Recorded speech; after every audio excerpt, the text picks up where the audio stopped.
Hello, this is the WJTS News. I'm Bill Potter. Huntingburg police are looking into the discovery of a minivan that was found crashed into the side of an OFS brands plant on the city's far side, that's the far west side, over the weekend, and are seeking assistance from the public as they investigate. Police say just after 1 a.m. Saturday, they received a report of a possible vehicle crash off Chestnut Street near an OFS plant. A search eventually found a vehicle that had been completely slammed into the side of one of the company's facilities directly across from the 19th Street from County Road 400 West.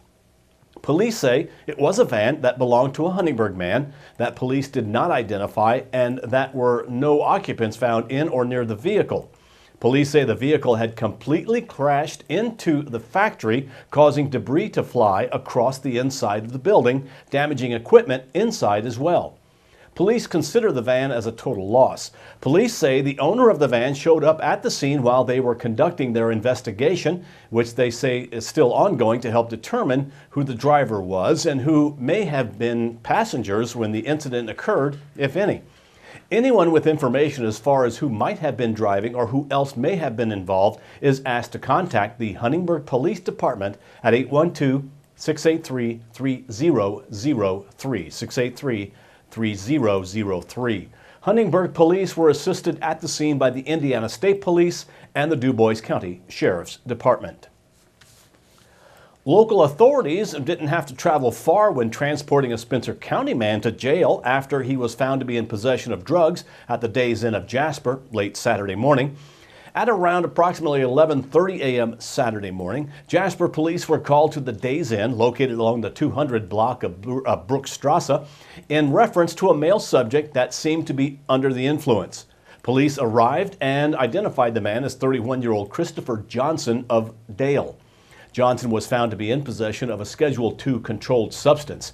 He was then taken across the street to the DuBois County Security Center, where he was booked on a Class A misdemeanor count of possession of a Schedule II controlled substance. A Jasper man was placed under arrest over the weekend for allegedly being drunk and slumped over the wheel of his vehicle while in the drive-thru of a Jasper fast food restaurant.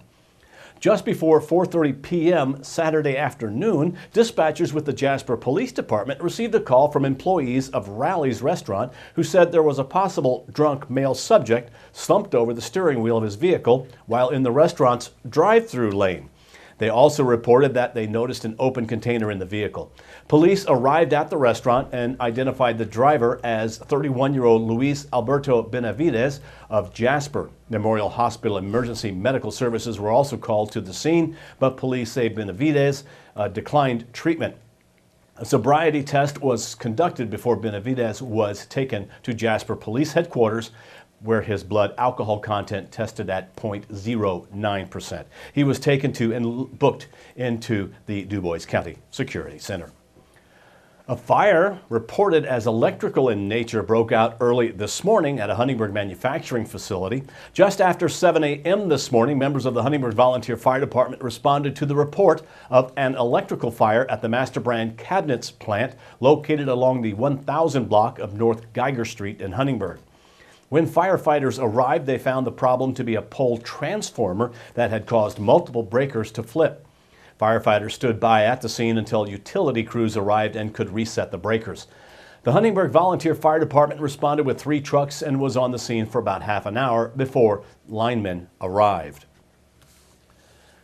Southern Indiana native Suzanne Crouch, the Lieutenant Governor, spoke Friday afternoon in Spencer County at the Lincoln Economic Development Corporation luncheon meeting as this year's guest speaker. Lieutenant Governor Crouch is very familiar with the area after having served as a state representative for District 78 from 2005 till 13, when she was appointed as the Indiana State Auditor. Lieutenant Governor Crouch discussed the importance of good quality infrastructure in the rural areas of the state. We have seen time and time again how infrastructure drives economic development. So it is key that we provide a long-term, sustainable, data-driven solution to our infrastructure funding. And that is what the legislature is working on, and we're partnering with them to ensure that whatever we come up with, and all options are on the table, that we improve the infrastructure, because we're going to need about $1 billion a year just to maintain what we have. So it's key. She also focused on the importance of encouraging the partnership of rural communities and making state funds more accessible and available to rural communities. During her speech, she addressed her past support for the I-69 bill and the importance of sound fiscal balance while improving and completing infrastructure projects. She stated she did not grow up in a political household, but was instilled with a sense of responsibility to others. In particular, my parents taught me to work hard, and hard work would get you ahead. But more importantly, they raised me with a sense of personal responsibility, but to readily accept that I have a responsibility to help others. And to me, public service is where I could best do that. The ability to get up every day and to go to work and know that you can make a difference in people's lives and you can improve the quality of life that they have is what causes me to get up and go to work with a full heart and a willingness to help Hoosiers.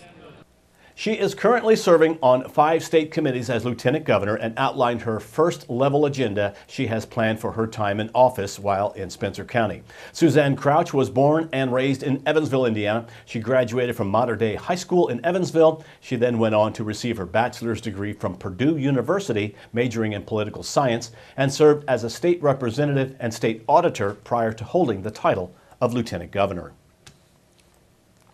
On Saturday afternoon at the Du Bois County 4-H Fairgrounds, DNR conservation officers instructed the first session of a 2-day course on hunter safety education being put on by the Du Bois County Shooting Sports Instructor Council and Du Bois County Sportsmen. To obtain a hunting license in Indiana for anyone born after December 31st, 1986, it is required to take a hunter education course.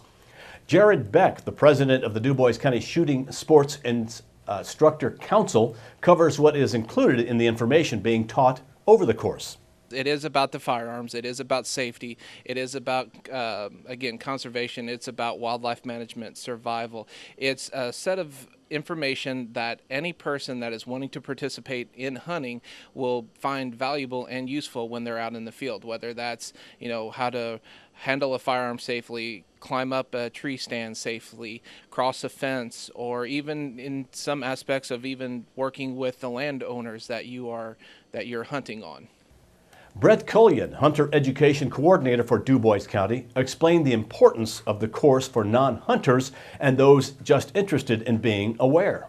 But it also can be a safety course. Even we have some people that will go through this that aren't even thinking about hunting, but they would like their children to go through for the safety aspects of a firearm, because a lot of times they're exposed to other people that have firearms, and this allows them to have knowledge on how they're going to be safe and what to stay away from, and if somebody's not handling properly, they know to go home.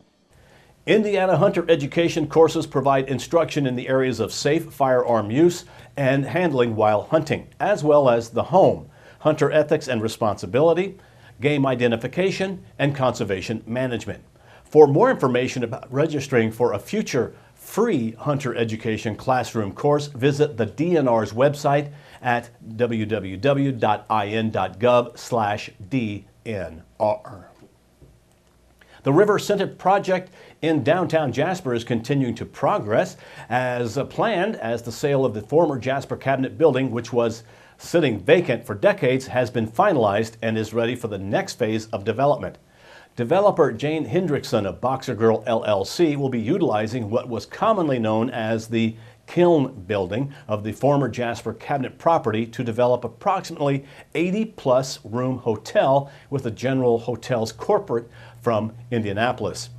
Demolition of the remaining buildings, which will allow for 75 market-rate apartments and approximately 36,000 square feet of retail and office space with ample parking, is anticipated for March and will last approximately 3 to 4 weeks. Hendrickson has been working with Kripe and Taylor Seifker Williams Design Group to design the commercial space, while CWC Latitudes has been assisting in the management of the project.